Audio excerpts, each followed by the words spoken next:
Welcome aboard the Ear to There podcast, the podcast that'll help you vacation like a pro in any Disney destination.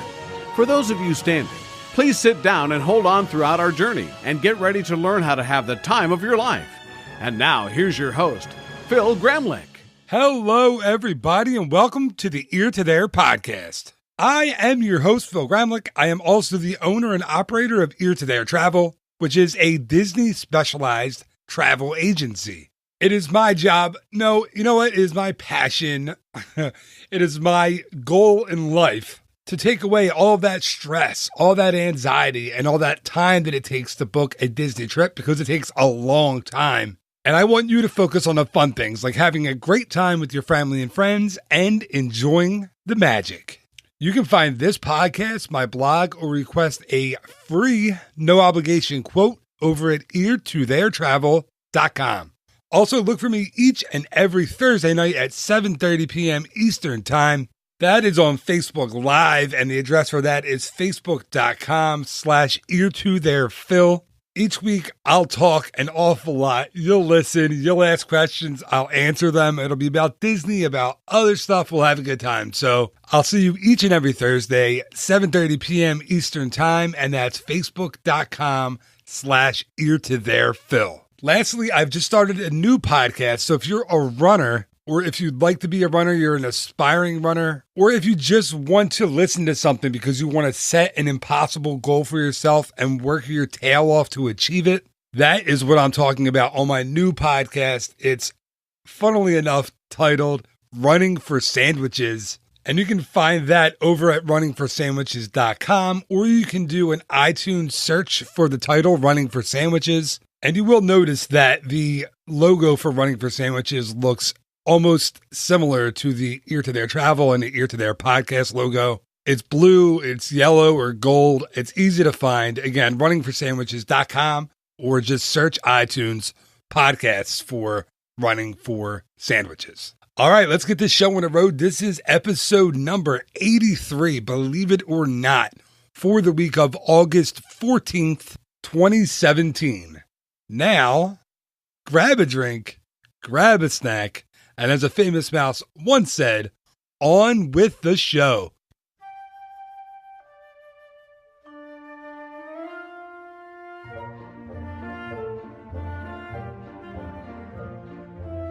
I'm really lucky because I get to experience Walt Disney World through the eyes of my children each and every trip that we take. Well, not each and every trip, because sometimes I go by myself for research, of course, but that's besides the point. But I get to experience it. I get to see it through their eyes all the time, and I'm so lucky that I get to do that. I think as adults, we forget what it's like sometimes to be a kid in Walt Disney World. We're so caught up with our adult things, our grown-up things, that we don't take time to appreciate it as a young child would. As a matter of fact, it was Walt Disney who said, and I quote, "That's the real trouble with the world. Too many people grow up. They forget. They don't remember what it's like to be 12 years old." That's why this week I wanted to talk about those things, those experiences that will make you feel like a kid again in Walt Disney World. Here to talk about the top ways an adult can feel like a kid in Walt Disney World is a man who always feels like a kid in Walt Disney World as long as he gets his Casey's Corner hot dog and his big regular Coke. Mr. Chuck Rodriguez, welcome back to the show. I was wondering what you were going to say in that intro. So I know the Casey's hot dog makes you so happy and so yes, and so Coke, youthful. which I've never had. I don't think I've had a Coke in like 15 years. And the funny thing is, the first thing that I was going to say when we began recording was going to be, so Phil, I'm assuming that half of your memories as a child of going to Disney World and feeling like a child has to do with eating a hot dog? I actually, on my list, I do not have anything from Casey's Corner on my list. Oh, thank goodness. Nothing, because you can't talk to you about it. No one can, because you're so, not only are you grumpy about it, you're cynical about it as well. So there's really no reason to bring Casey's up around you at all. But no. This is not. But So I have a feeling, by feeling, I mean, I know that you completely took a different tact on this list than I did. Like I always do. Yeah, exactly. Like I give you directions and I'm like, this is what I'm going to do. And you're like, yeah, I'm not doing that. I'll do it my own way and we'll meet in the middle somewhere. So what I wanted to do with my part of the list anyway, is I wanted to, because I have kids and you spend a ton of time in the parks with us when we're there with our kids. And Amy, unfortunately. The poor listener is like, this guy, we are actually friends and have been for more than a decade. Anyway, Chuck, if I could get through what I was saying, you're with us with our kids all the time, and you know that I'm like the biggest kid of them all when I'm in the park. I don't really need these things to make me feel like a kid again. As soon as I walk through the main entrance of a park, in that mindset, but I think for a lot of people, yourself included, you might need that, like, okay, this is how I can relax and bring back these memories of me being a little kid, even if you've never been there before, of being in Walt Disney World. So that's the way I went with my list, was experiences that you can have as an adult that make you like, oh man, I feel just like a little kid right now. That's the way I took it. So I'm very interested in seeing how you took it. Right, which basically is the same, except that for me, every time I think about my trips to Disney World as a kid, I can't help but like almost only think about very specific things that happen. So when I go now, I remember, when I see a specific attraction, I remember something that happened in that attraction in like 1988. That's the way I kind of remember being a child when I go now. All right, I can get behind that. That sounds like a good way to do it. All right. So let's start with you. You're the guest, and that way I get to finish, because God knows we're going to need a positive thought at the end of the show. Let's go with you with your first one. So your first way, I'm going to keep saying it this way, that an adult can feel like a kid in Walt Disney World. Go. Okay, so yes, my first one is definitely one of my favorites. So every time I ride Pirates of the Caribbean, you could always say like, oh, the smell of the water reminds you as a child coming to Walt Disney World, because the whole, Disney dark ride water smell thing. But for me specifically, it's, I think, a trip in the early 90s and my stepfather filming the entire thing, which of course now, like we always talk about, it's no big deal. If you don't get to go on the ride all the time, because you could just watch it on YouTube, because there's like 1,000 people per day who will film it with really, really expensive cameras all the way through in a POV type of video. But this is the first time that we had a camcorder, and when we would rewatch it, the best part was when you start hearing the song, the Yo Ho Ho, my stepfather sings it, yoo-hoo, yoo-hoo, the best soda to drink. Wait, I started laughing before you finished. You-hoo, what? It's you, the best soda to drink. I still didn't get it. Was that Spanish? Well, he still has an accent to this day, even though he's been in America for 65 years. So, yes, it does come out a little bit with a Spanish accent, yes. I still know words you said. I heard yoo-hoo, yoo-hoo. Okay, it's yoo-hoo, yoo-hoo, the best soda to drink. Oh. Yes, that's what it is. That is fantastic. And it makes the opening of the show, when I introduce you as a Coke drinker, even funnier for me now. Oh, yeah, it's true. The best soda to drink, huh? Yes. See, there you go. That's getting into the spirit of it right away. You have to feel like you're like tiny Chuck was. How old were you? Like 12 years old? Well, by then I wasn't tiny. Well, of course, I haven't been tiny since I was 10 when I had to start going to the Husky section in the children's department at Sears. But I guess I was already 15. Yeah. All right, so middle-sized Chuck was enjoying the musical stylings. So, do you still have that video? That would have to be. No, unfortunately, it was lost. It was lost with a few other VHSs that we had that we thought we were going to, convert it to DVD like everybody does nowadays. But they were lost in a move many years ago. That is a bummer. Yeah, you got to get them to sing it and send it to me. I could put it on the show. I would love to hear Well, that. he has dementia now, so I'll try. Maybe, Chuck, you're making me spin my wheels here. I want to just move on. I'm just going to move on to my first one, actually. But that is a hilarious story. And when you were mentioning the whole videoing, video, and back then it was, videotaping Yes. the whole attraction. You remember how much of a pain that used to be? I mean, you'd have the big camcorder on your shoulder and a battery pack that you have to lug around. I remember the first person that had a VHS camcorder that I knew was my grandfather. And it was in like this, those silver cases that in the movies people like put millions of dollars in? It was like one of those. Yes. That's what it looked like. And it had a latch on the top. You would like snap it open. Well, adjusted for inflation, those first ones were probably $1 billion. So. Yeah, I mean, and then you would take it out, and it would like to have the shoulder harness and the zoom, and a microphone attached to the top of it, and those things are crazy. Now we can do that with our phone, and you get a nice stabilizer or something for your phone, right? And you take a better video than ever. The best. What I always love about the early filmings is that at some point the person who was filming all those vacations, which usually was the father, always had to like stand in front of a mirror and like wave. I did that during the trip, so you know who was filming it. I did that. Okay, so my first trip, I was 13 or 14. My first ever trip to Walt Disney World, and my uncle decided, Phil, listen, he had a baby, right? He had like a 1-year-old. He brought his big camcorder like that. This was 1991 or 2. I always forget, and he was like, you're in charge of filming because I have my baby and you're 14 and you can handle it. So I carried the camera. I thought it was so cool. And there's actually a section, we still have the tape. There's a section of me.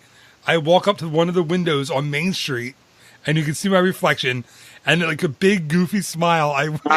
I waved to the camera. Of course. And I remember seeing it. I can actually picture it in my head right now.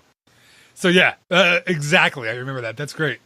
Oh man, now I want to go take that tape out. You've never converted them to DVD? We have them all, and I have the machine. I went a few years ago. I bought the machine that converts them.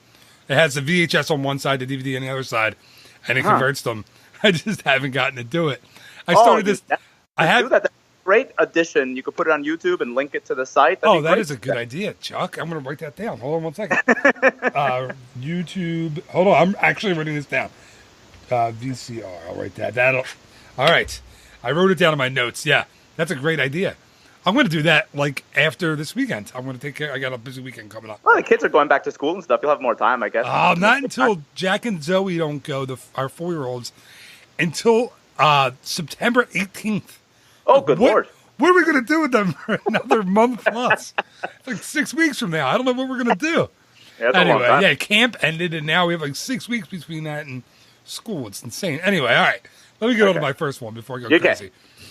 All right, so Chuck, you're going to disagree with every single one of mine, and I already know that that's coming. Okay. But the listener won't, because I took a very, let's call it sappy route to I'll pretend you didn't even say that, to ways to feel like a kid at Walt Disney World. So my number one, not my number one, there's not really an order here, but the first one I want to talk about is taking a ride on Dumbo. And I know you're going to disagree, so just hit mute on your microphone for a minute so I could talk about it. I've already done that, and I unmuted my TV. I knew it. I knew you were doing that to me.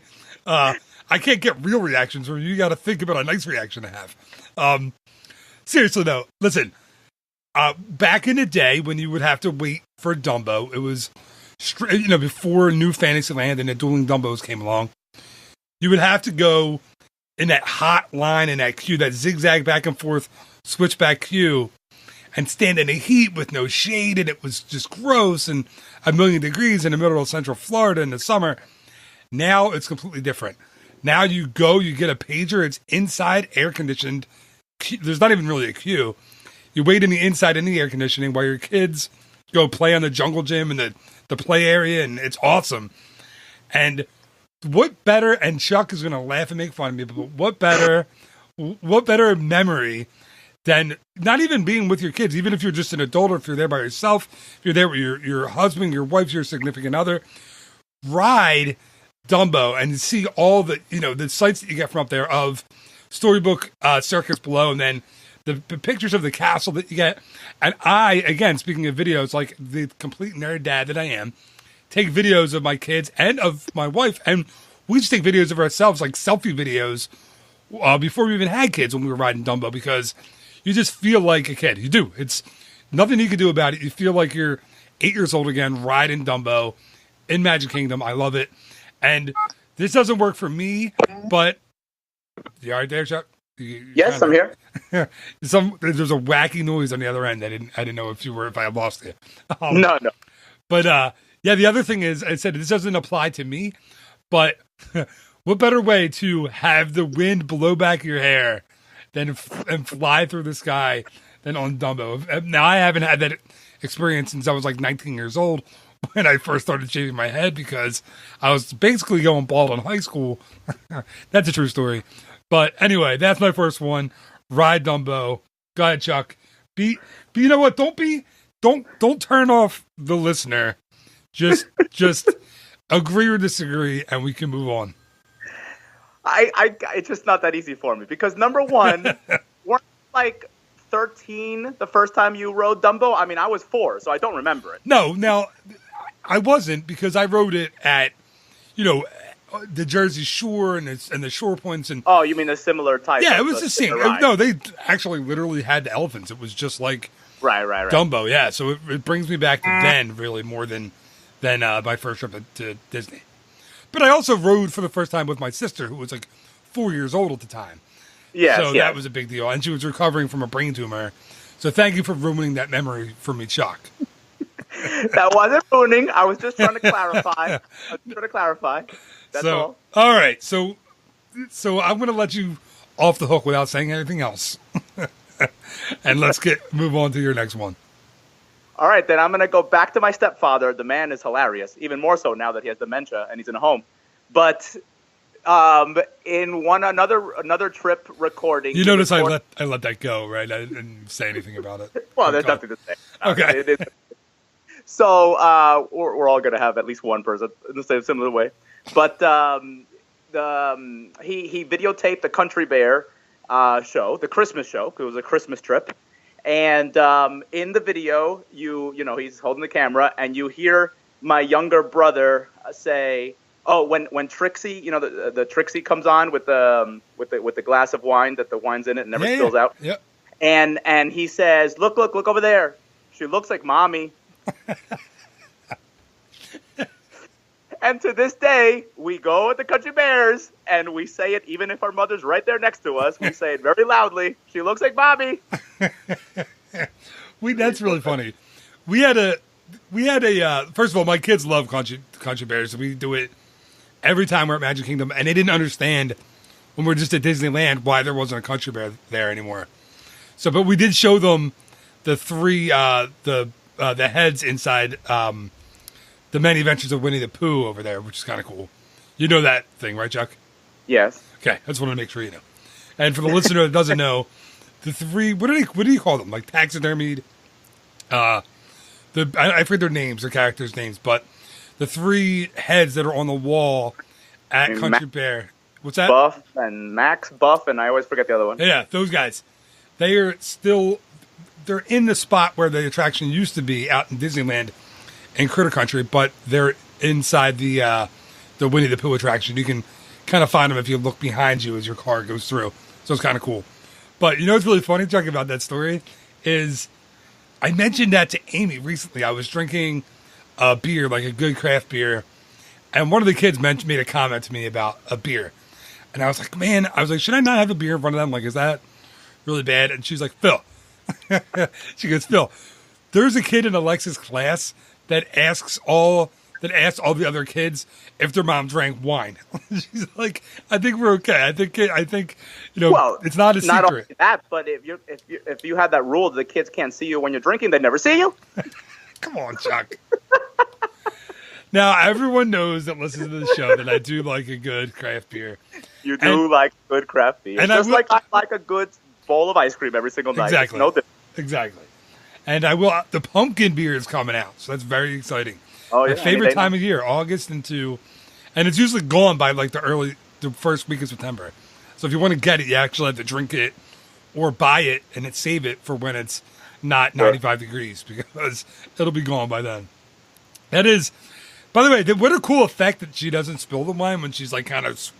I know it's probably very simple that there's a lid. It's probably just upper, I'm assuming. Yeah, but it's very cool. I don't know if back in I wonder if there's other listeners who had the same collection, but back in the late 80s, it was like a thing to have like fake foods. Yeah, like and you would turn it upside down and it would disappear. Like sculptures, yes. And I remember like the liquid, I think it was because the glass actually had a space. So it's like the liquid was in the glass itself. Right, like in between there was like a second like layer that it would like sit in between. Yeah. My kids had that with the baby bottle still. Like you turn a baby bottle upstairs for a doll and all the milk in the bottle disappears. It's an amazing technology, Chuck. It's 2017 and we're talking about disappearing baby bottles. All right, so my next one is another one. I don't even know. You may have done this, and it probably has been a while. But how about getting a haircut at the barbershop, the Harmony Barbershop on Main Street? Never ever done that. Actually, you've never done it, really? Never did it. Never did it. No. So I didn't know it was still there, to be honest with you. Like right now, you didn't know it was there? No, I honestly did not know it was still there. Is it? Yeah. Do you know where the car barn is, where they keep the horses? Yes. And it's right next to that.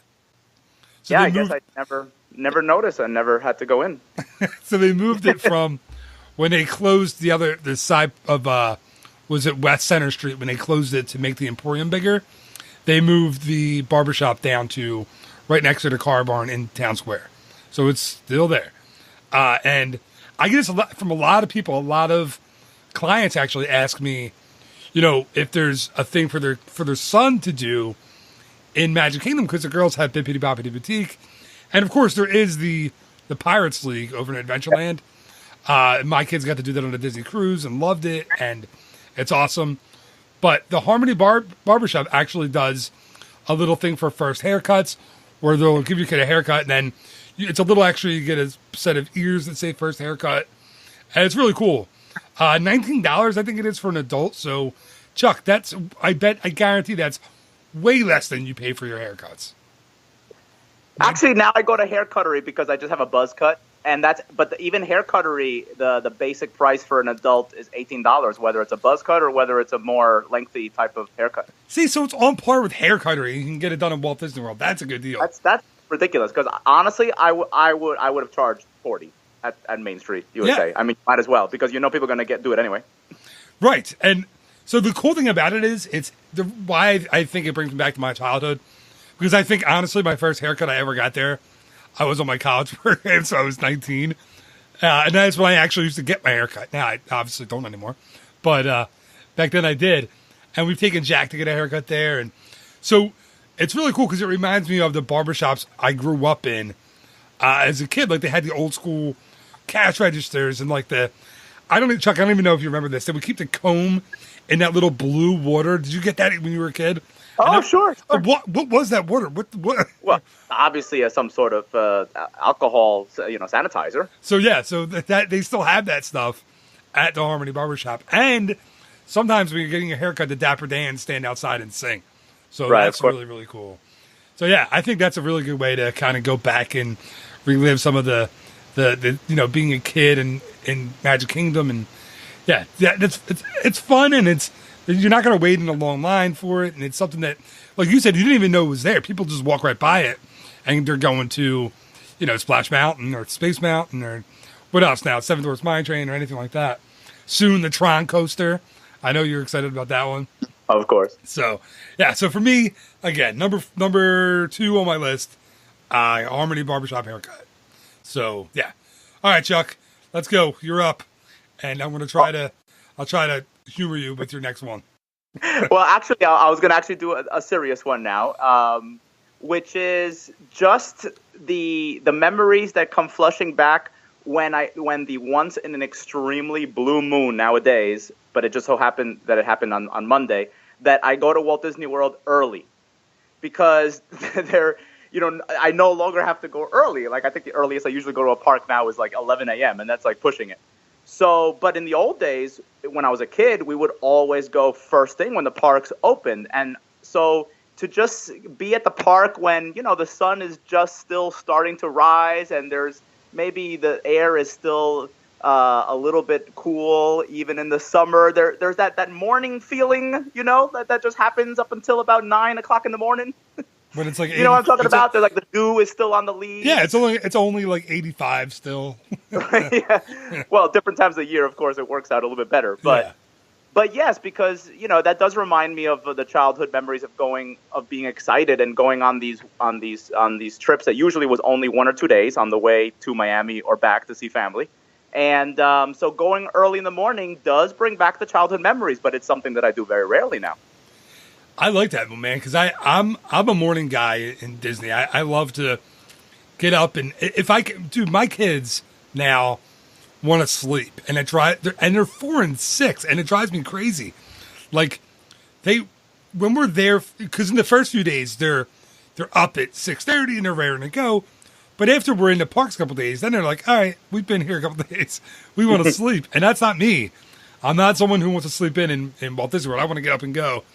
And I love the mornings there, and I'm not so much a rope trap guy. Like I don't love that, the madness of what that is. Right. But I like the getting out of bed really early, like before the sun's fully up, and going to get my coffee. I talk about this all the time. Staying at Port Orleans Riverside is my favorite morning walk in all of Walt Disney World. To go to the main what the heck is the cafeteria style restaurant called? I forget, but they're big in the main, right off the main lobby. They're big restaurant there. Go in there, to get a cup of coffee in the morning, and you're walking, and like you said, with the dew, and the speakers are playing the music, and I'm huge on that. I love that.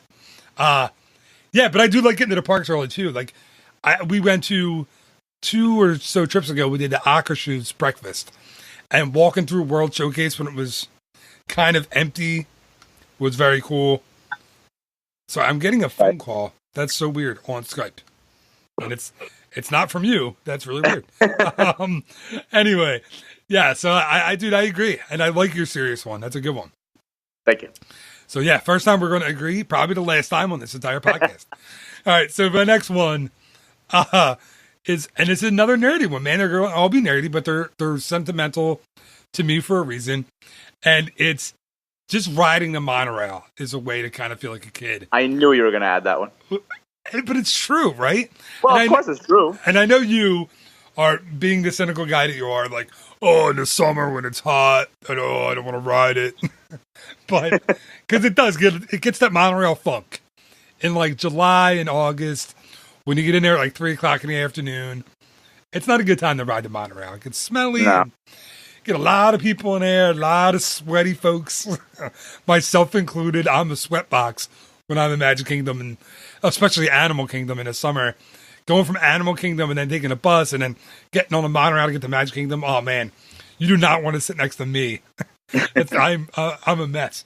But I love the monorail because I thought when I was, again, 13 years old, it was the coolest thing. And I know it's not a 5-year-old or a 6-year-old, but I had seen the monorail on TV and, in commercials and these specials on ABC when I was a kid.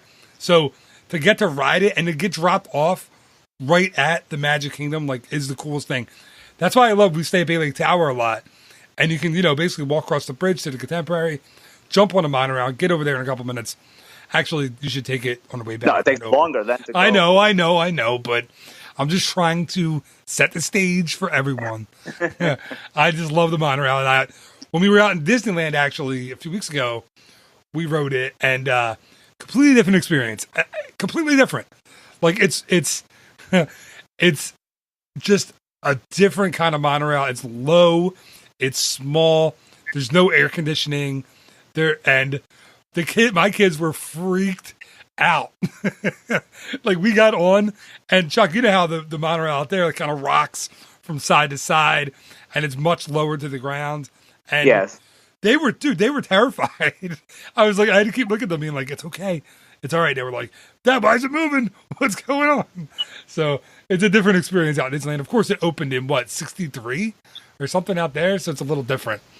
But yeah, I love the monorail. I love something about it. And taking it into Epcot, I love too.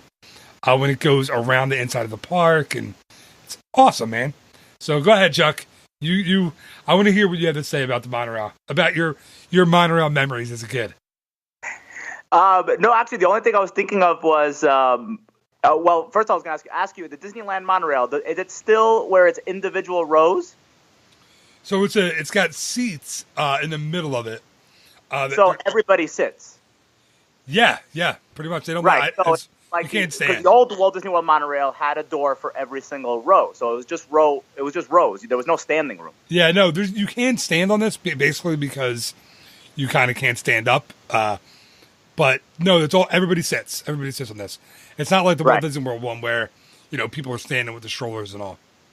So my funny thing is, so one of my best Disney monorail memories is actually when in 2001 I went to Las Vegas, and Las Vegas had the monorail system that went up and down about a mile worth of the boulevard behind the resorts, and they used the old Walt Disney World monorail. Yeah. So to see that and to be in it in the the row style, because they must have switched to the practically everybody stands style, I guess, in the early 90s, I would say.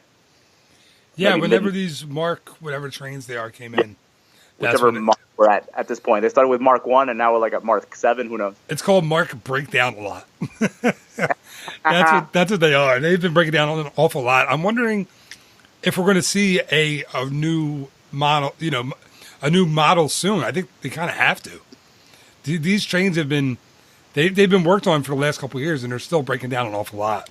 But anyway, for me, it's still a great experience. I wish that they would, that I don't want to see them breaking down. I don't want to see that, on my Facebook news feed, people are like, oh, it's another group of tourists were stranded on the monorail for 3 hours. And I'm getting tired of seeing that stuff. So hopefully they roll out some new trains kind of soon. And Disney's listening to me right now, and they're like, okay, he's not coming back. Take him off the list. He's not getting a press pass. So, anyway, Chuck, you're up. What do you got? Okay, I'm going to go with my other serious one. All right. Which is, yes, it's another serious one, which is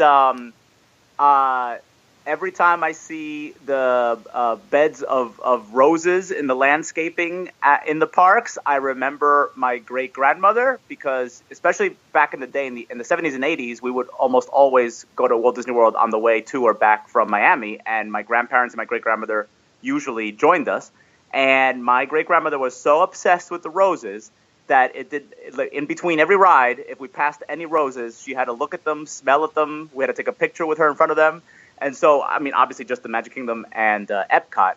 And this is before, the Flower and Garden Festival. She never got to see that. I always wondered that she would have really, really enjoyed the Flower and Garden Festival. But that started long after she stopped going. But yeah, every time I see the roses at Walt Disney World, I do remember Granny. You do the stop and smell the roses. Almost. Like, no, I usually just run past them like I do to everything when I'm there. But I at least think for a second. That's cool, man. It's a cool one. Yeah, like I can't even make fun of you for that one. So I'm kind of bummed out. There's no. I figured I had to add at least one that couldn't be. That couldn't make fun of me for. You had to actually be sentimental for a moment and remember some childhood memories. To match your schmooziness. Yeah, I'm not. I have no. I have no connection to any of the flowers. When I'm there for Flower and Garden Festival, it's mostly because it's a food and wine festival light. Yeah. Ow, thank goodness. Yeah, that's kind of what it is. Like, and I've been there for Flower and Garden. We started, I think, the first couple of years it was happening. I went, and now I think was I there? Was it? Yeah, it was going on when I was there when was I there last? No, May. No, not May. Was it still going on then? Yeah, I think it was. It was still going on. Yeah. So usually through Mother's Day weekend. Yeah, because I was there for my training trip, and poor Amy was home with the kids. And I was texting her pictures of the food and the stuff I was getting and sending it back to her. So she was getting annoyed, I'm sure. But she's a good sport. She's a good sport with that stuff. But yeah, that's a good one, man. I again, I can't make fun of you. So they took the Rose Garden out, right? Magic Kingdom, where it used to be in the Yes, because and now the expanded hub. yeah, of course. And I forget, I'm trying to think of it. The topiaries, the swan topiaries, are they still there, or did they take them out too? No, I believe they're out. I don't remember seeing them last time I went. That's a bummer. But it does ease the congestion a lot. Oh, You know, yeah. I no, mean, it's so much necessary easier to deal with that trade-off. now. And I kind of forget about it when I'm there. I really do. So I know people don't like it, but I think you're right. I think it was definitely necessary. Definitely. All right, so my next one, and it's let the schmooziness and the nerdiness continue. What better way, I have to ask you, Mr. Rodriguez, to feel like a kid in Walt Disney World than to meet characters? And I know you. Now I've been there with you when you've waited in line for at least, what did we wait? 35, 40 minutes to meet Aladdin and Jasmine. One of the last times I came down, we brought the kids, and you were great. You took a million pictures for us. You know, I gave you my phone. I used my camera. Like, I don't know why I needed 28 pictures of my kids with Jasmine, but I did. And it was really nice of you to take them for me. So anyway, like I said, I don't know why I needed all those pictures of Jasmine, but I did. And not of Jasmine. That sounded weird. Of my kids meeting Jasmine.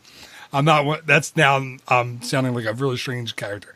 But anyway, can you feel like, Chuck, I'm asking you this personally. Can you possibly not feel like a kid after giving Mickey Mouse a hug?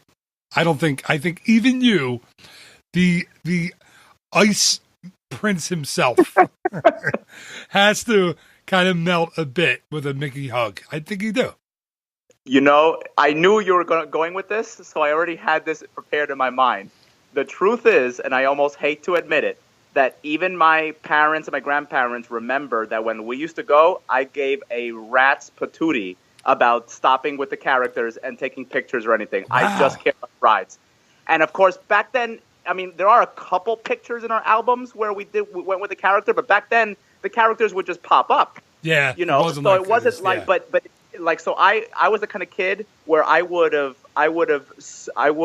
thrown a fit if my family had wanted to waste time from going and seeing a ride to spend 30 minutes online to see a specific character. I would never have allowed it. Never have allowed it. The good thing now, though, is with the fast passes that you can do the fast passes for characters. Well, sure, of course. Like Mickey in Town Square, or the princesses, or the character meals are great too, because then they come up to you, to your tables, and I like that. We did. Go on, I'm sorry. Yeah, go ahead. No, I was just gonna say, I have to admit though, I enjoy the character thing now because I don't care about running from ride to ride. Right. And because your children or my nieces get to see the characters, so yes, we actually do build in, or I could say, quote unquote, waste fast pass tickets on character meet and greets as opposed to the rides, because I don't have that need to see the rides anymore. But when I was a kid, nope, I did not care at all. See, to the listener who has children, though, the fast passes for the characters are a great call, because we do it still. With the princesses, it's great because, like Princess Fairytale Hall, and I'm still surprised that there's not a fast pass to meet Anna and Elsa at the moment. Over at the Royal it's funny you mentioned that, because we were at Disney this weekend, and we were at Epcot and had fast passes for the Frozen ride, and that conversation came up, and we came to the conclusion that because the Frozen ride, you know, obviously the line is always so long for standby, or you can't always get a fast pass, because this is the first fast pass we've gotten, you know, trying month after month after month for like a normal time of the day. And the fact that it breaks down is that they had to allow for the fact that, well, if you can't go on the ride, at least you can meet the princesses. And without Fast Pass, the chances are actually easier to actually go in there and see them in a small amount of time. You think? You know what I'm saying? I don't. I'm not following. What am I not following because here? when an attraction has Fast Pass plus standby automatically is always longer than it used to be. No, you're right. That's true. So that was we really thought this through. We're like walking around for like 30 minutes, wasting time until our Fast Pass. We really thought this through. My brother, my sister-in-law, and I, and we came to the conclusion that it made sense because there's so many people who won't be able to go on the ride and will be disappointed that at least they can quickly be guaranteed to go see the characters. Yeah, because it's never a really super long line, and it's because 20 minutes. It doesn't have fast pass. Yeah, you're right. It doesn't have that merge point in the middle of the attraction where, that poor cast member. I always feel bad. I used to be that cast member at Star Tours, and I hated working merge because you're like, oh man. When it first started, when people didn't know what it was, and you have to hold people at that one spot, and I had so many guests who were like, I've been waiting, I can't wait anymore.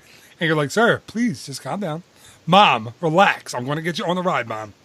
No, my mom actually didn't do that. But she might, because she loses her temper. She's got the Philly temper like I do. But it's the Anna Nelson thing is cool. And what I wanted to talk about quickly was the character meals. Like, they're fun, the ones where you meet, the Fab Five, like Mickey, Minnie, Daisy, Donald, Goofy. They're fun ones, but the princess ones where you can actually have conversations with the characters, I like even more. Oh yeah, because my girls now, especially Jack, gets super shy around the princesses. He gets all red and he clams up, and they love that because they torture him and they like kiss him and leave like the lipstick prints on his cheek, and he gets so embarrassed by that. But my girls asked them; they try to stump them with questions. Like they asked Tiana, like, what's your recipe for gumbo? And I was like, as we were in line to meet Tiana, I'm like, there's no way. And she rattled it off the top of her head. She was like, do this, do that, do this. And I was like, oh my God, she knew that it was like she had the cookbook in front of her. She rattles off the gumbo recipe. It was amazing. So I love those. And then that wasn't at one of the meals, but they do have the like Akershus. You can sit and talk to the princesses, and at 1900 Park Fair for the princess dinner, you get Cinderella, the stepsisters, Prince Charming, and Lady Tremaine, I think. And like Alexa was dancing with one of the stepsisters, and then Cinderella came up and said, let me show you how to really dance. And she danced with her. And so cool, and such a cool interaction. And yeah, again, it was me with the camera taking 600 pictures in a minute. But, and I have them all still. And there's like 2 that are usable, but I won't delete them because I remember, for them too, I want to save them for when they're older and be like, this collection of 600 pictures is every second you had with Cinderella on this trip. But it's fun. So I love it. And I'm a little surprised. I'm happy that at least now you've come to my side and you like the characters. But I'm a little surprised that you went when you were so young. I'm a little surprised that you weren't as into them. No, I mean, you know me well enough now and to know what the type of Disney geek that I was. I only cared about the rides. I never watched the movies. I never cared about the characters. I was just obsessed with the rides. So, and we could only come for, one day a year, not necessarily every single year, one day park. So, nope, I did not want to waste the time. So you were running from, I'm trying to think of some old attractions that don't exist anymore. I can't even think of any. From 20,000 Leagues Under the Sea to Mr. Toad's Wild Ride to the Mickey Mouse Review. Well, that would be an extremely short run. To the Mickey Mouse Review. To, when I'm looking at my mat, they're trying to think of other things. To the Mike Fink keel boats. To, all of those things. Right. Okay. All right, Chuck, I think you're up. Is this your last one? I think this is number 5 for you. I mean, it certainly could be, yeah. Yeah, I need to get you off the podcast as soon as possible. So yeah, it's the last one. This is a good one to end with because it's the most intricate. It just shows off, my own personal patheticness, but also there is a nod to extreme Disney geekism, which I wonder if you will know or if another listener will know. So I was a real chicken when it came to rides growing up, ironically enough. That's probably why I love the Disney park so much. Because Carlos, don't be chicken. Don't be chicken. And your name is Carlos. It's perfect. That's right. So yes, I was a chicken, and I was even too scared until I was 11 to go on the Haunted Mansion. Literally, before 11 years old, I would be forced to go in the Haunted Mansion, and I would close my eyes and put my fingers in my ears because I was so scared of it. So finally, when I was 11, I remember telling myself, okay, this is ridiculous. I'm sure that it's actually a great ride. I'm sure I'll love it. And what made me comfortable with the idea and I remember saying it to my family and pointing it out as we're waiting in line because it was a long line, was that there was 2 nuns in line waiting for the Haunted Mansion in full habit.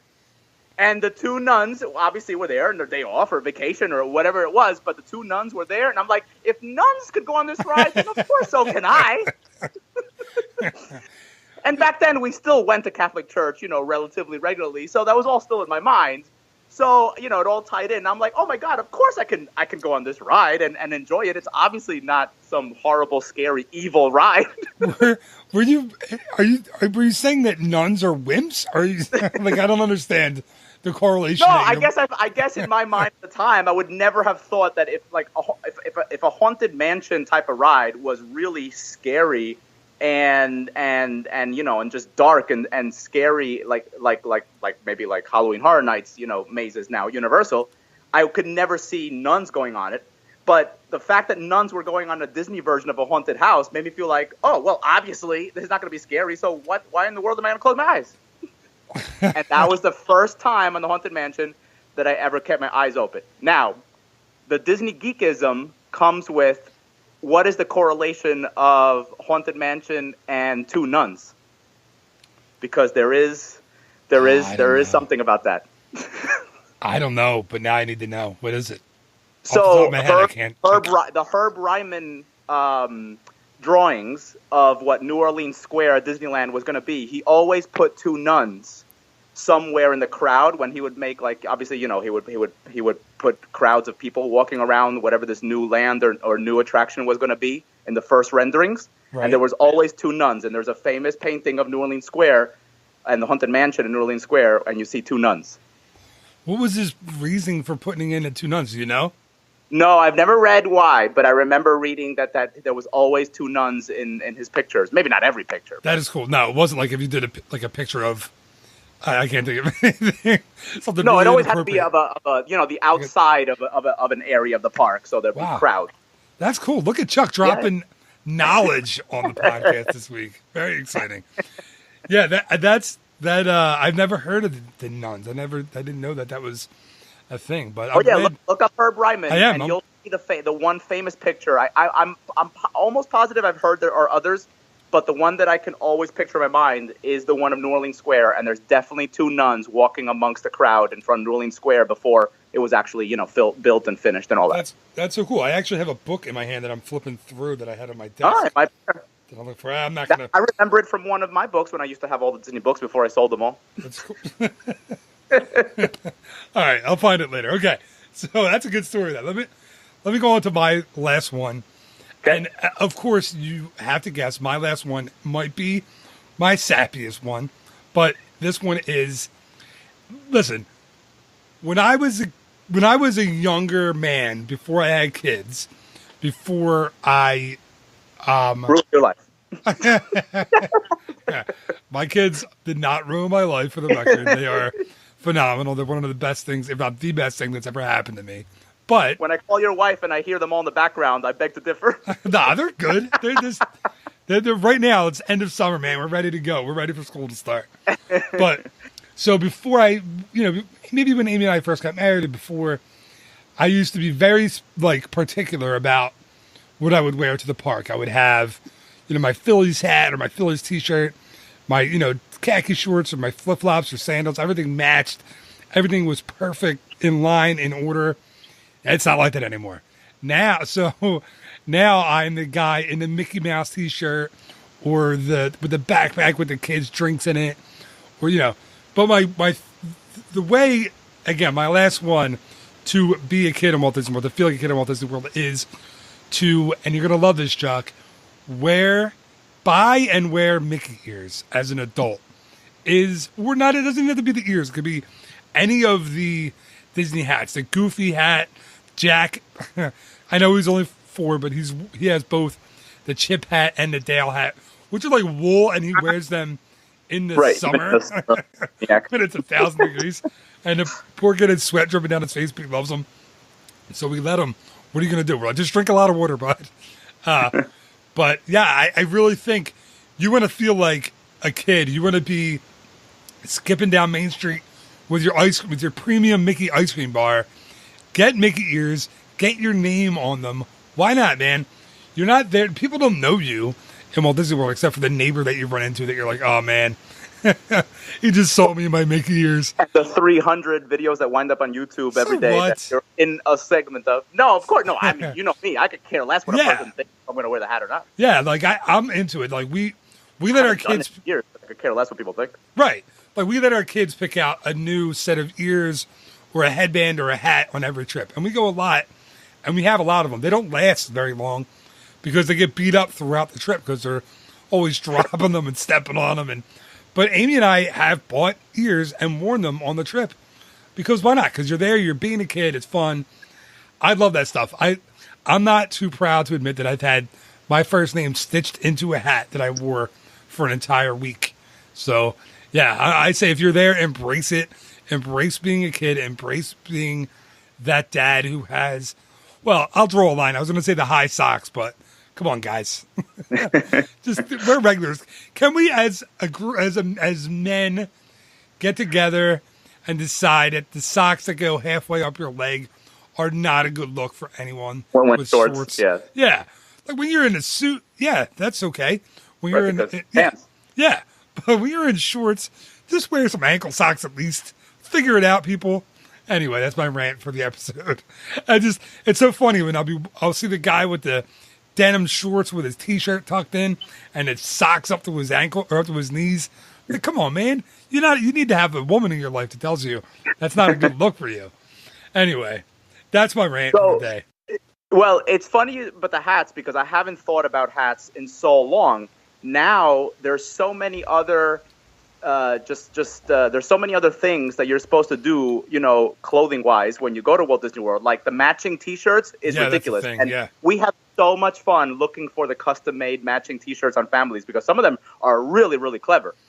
Yeah, people. And then of course that's like a whole business. No, it's like a whole business for people. Oh, it's definitely becoming a sideline. Yeah, on like Etsy and stuff, and then they do the specialty shirts, like the red card that you get when you're in a queue that you wear. Oh yeah. It's on the end of like a lanyard, and you give it to the cast member at the front of the attraction to show them how long the line was, how long the wait was. People have turned that red card into a T-shirt. Oh, like, that I haven't. But that's clever. Oh, it's so cool. Like people are really, really smart. So I love that stuff. But anyway, man, I'm sorry I cut you off. No, I was just saying. So that's a very good point you said because I remember up until I was probably a freshman in college, I still wore the goofy hat with the ears that dangle, all the way down to your neck. When I would go, whether it's one day or more. And but now it doesn't even occur to me to do that. Now either the custom made shirts or even my nieces, they just wear, their costumes, their princess costumes. Princess, yep. Or there's that whole, I always forget what the actual name is. Is it for, it's not Disney glamming, but when you're supposed to wear modern clothing that has like a nod to begins with a B.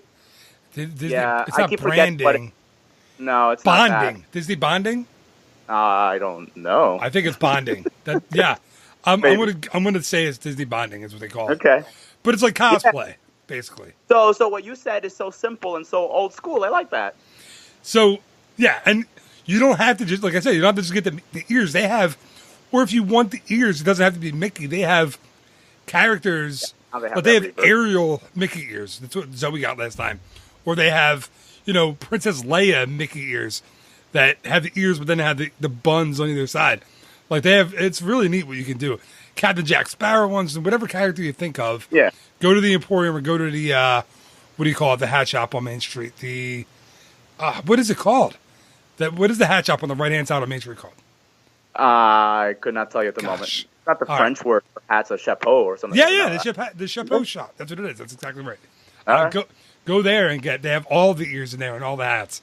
So that's a cool one. So yeah.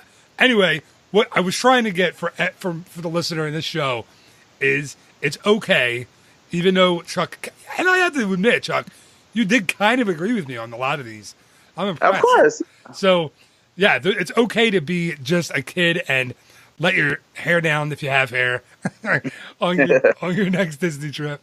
And this was fun. And I this was a list that I came up with, and I'm glad that yours was different because then we got to talk about all different kind of fun stuff. And so it worked. thank you for recording with me yet again. I think it was a while, right, since the last one you did. I don't remember how long ago that was. Almost a month, yeah. Too long, man. I'm getting, you know how it is. I get all these, I'm getting Bob Garr on my show and dealing with Julie Andrews, and I got to tell them no. Forget us little people who just are simple folk who like to share our stories. I got to tell all these big-time celebrities no all the time now. It's tough. So, Chuck, thank you again for recording. This is fun. Oh, thank you.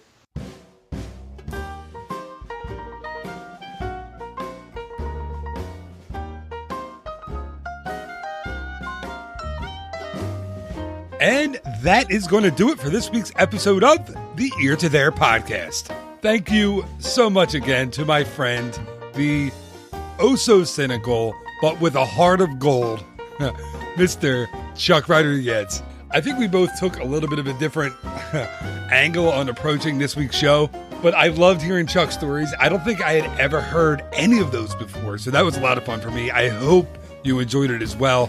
Just like I hope you enjoy each and every show I put out there. I love doing this. I love bringing you a new show each and every week. Well, now I'm bringing you 2 Ear to There podcasts per week, plus 1 episode of Running for Sandwiches each week. So I am a little crazy, a little busy. I also run my own travel agency during the week. So it's a busy time for me, but I'm so excited. And thank you again so much for listening. You guys are awesome. I'm so excited that you listened today. And if you did enjoy the episode, I just want to ask one little favor from you. Please head over to eartotheretravel.com/iTunes. If you haven't done so, please subscribe to the show so you get those downloads each and every week automatically. Also, please review the show, rate the show. Honestly, whatever rating and review you think it should get, I really appreciate that. That'll just help more people hear the show. The word will get out there. And again, that's eartotheretravel.com/iTunes. Alrighty, just remember there will be a new episode of the Ear to There podcast each and every Monday morning, as well as a new episode of the Ear to There podcast, Walt Disney World Word of the Week. And they will be each and every Wednesday morning. And also now look for my new podcast, Running for Sandwiches, each and every Tuesday morning. Then I'm taking Thursdays and Fridays off. I'm going to be, I'm really not. I have to work Thursday and Friday too. Usually Saturday and Sunday. Hey man, I can't complain. That's what happens when you're doing what you love, when you're running your own business. So again, thank you so much for listening. Talk to you next week. Have a phenomenal week. Bye-bye.